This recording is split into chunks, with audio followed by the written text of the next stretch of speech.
Depuis 2010, le père Andrea Pupilla prêche la bonne parole dans cette paroisse des Pouilles, dans l'extrême sud de la péninsule, une région marquée par l'exploitation des travailleurs migrants, des saisonniers agricoles sous-payés, originaires du continent africain.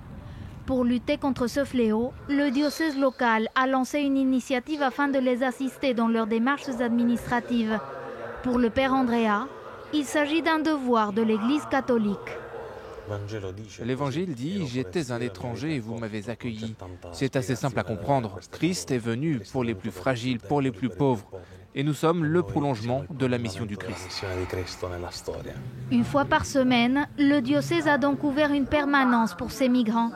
En remplissant un formulaire, il dispose d'une adresse de domiciliation à la paroisse. Un précieux sésame pour les aider à régulariser leur situation. On ne peut pas vivre dans un pays sans papier, sans assurance maladie. C'est difficile pour nous de vivre comme ça en Europe. Les étrangers sans domicile fixe ne peuvent pas accéder aux services publics fondamentaux.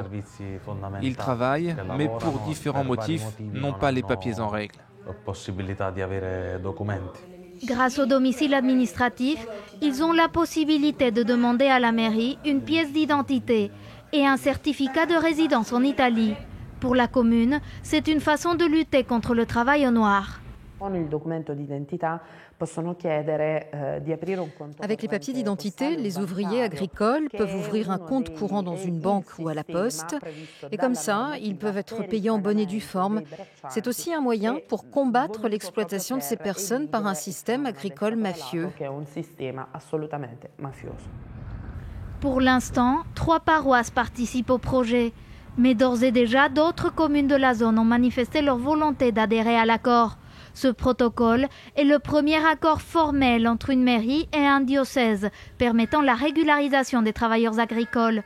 Une initiative fortement voulue par le pape François. Comme chaque année, le Parlement européen